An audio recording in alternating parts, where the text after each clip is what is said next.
WiseTake.com. This is CK013. I'm going to show you how to use WiseTake's new free NBA FanDuel projection system. Now it is free, however you do need to be a registered member in order to view the tool. Membership is also free. Just go to WiseTake.com, click on the login button, and you'll see at the bottom of the login screen there's a register option. Click that. It's a free sign up, quick email confirmation, and you're in. And I'm going to show you how to use this tool. So what you want to do is go to WiseTake.com. You want to go to Tools, NBA Tools, NBA FanDuel Projections.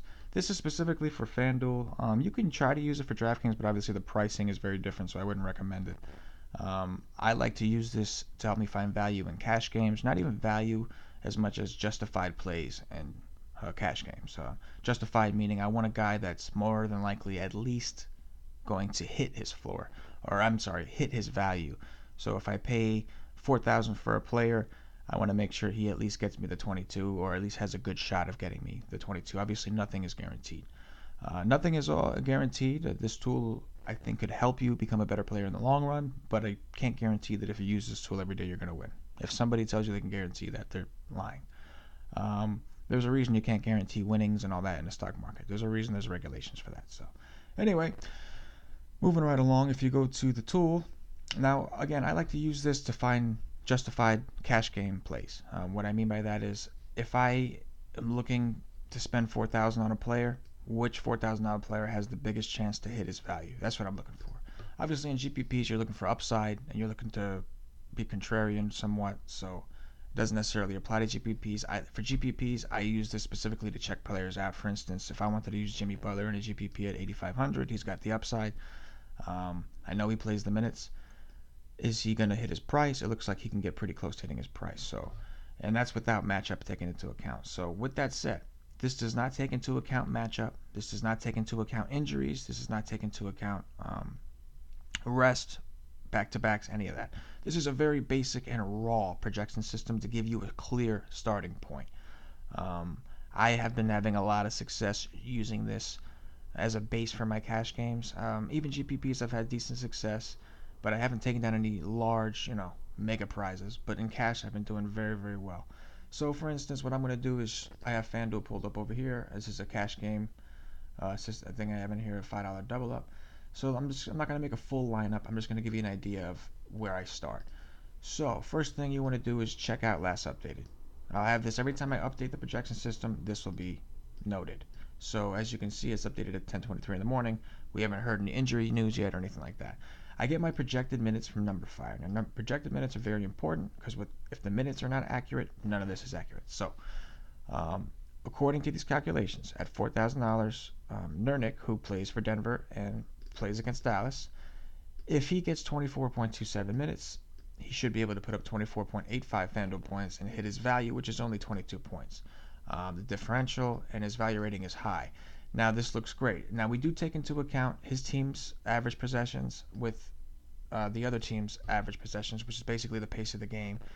And based off these projected minutes, he should get 49.98 possessions in that game, meaning his team should possess the ball 49.98 times while he is on the court. Now, here's the thing. When I said it's raw, and these are projected minutes from NumberFire, obviously they have their projections, and the projections are usually pretty good, but you still need to check to be safe. Nurkic at 4,000 looks great.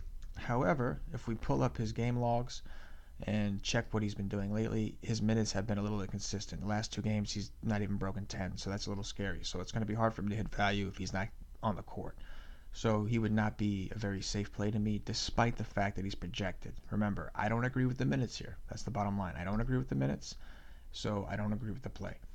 Moving on, Enes Kanter, similar situation. Now, 5,000, he needs 27.5 to hit his points. He's projected to surpass his points. Sounds great. However, this is based off 24.37 projected minutes from NumberFire.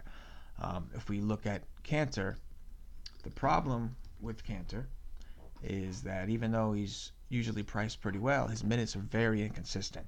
14 minutes last game, 18 before that, 19 before that, but then 25 before that. So if he gets his 24, sure, he's in line to have a good day.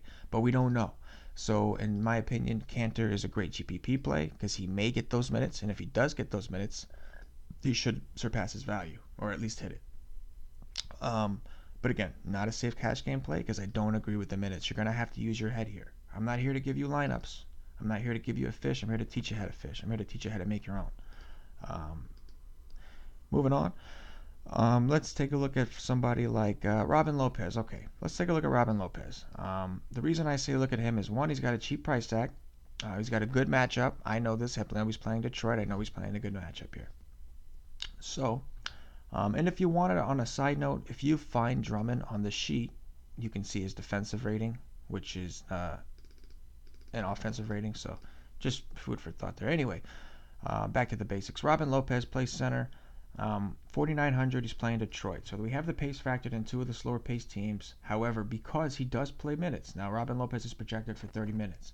I happen to agree with that because I think they're going to need him on the court with Drummond on the court, obviously. And also because if you look, it's not far-fetched. He usually typically plays around at least 25 minutes or higher. So I think it's within range to assume that he'll play that many minutes. So if he does play that many minutes, he needs 26.95 to hit his salary. He's projected for 25.64. Now, I know he's playing against Drummond. To me, that's a matchup bump. Drummond is a very good player, and he's a key player for Detroit. However, he allows a lot of fantasy points to opposing centers. I know this. You can do if you don't know that kind of stuff, you can do your research as well. So again, this is a very basic and raw system. I don't have any of that factored in. I use it. I know the game. I know what I'm doing. I know it's a good matchup, it's a bad matchup. If you don't, take this a step further and dig into Andre Drummond.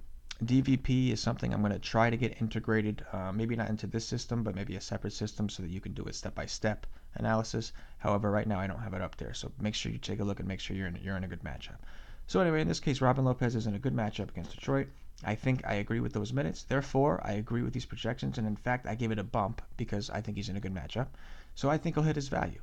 And at 4,900, it is not going to, I think he could definitely hit or surpass this. So in a cash game, I think Robin Lopez would be safe. Now, obviously, I am sacrificing upside, and you do want some upside in a cash game. You want security, but you do want some upside. But I think Robin Lopez is okay. Now, I want upside, and I want correlation.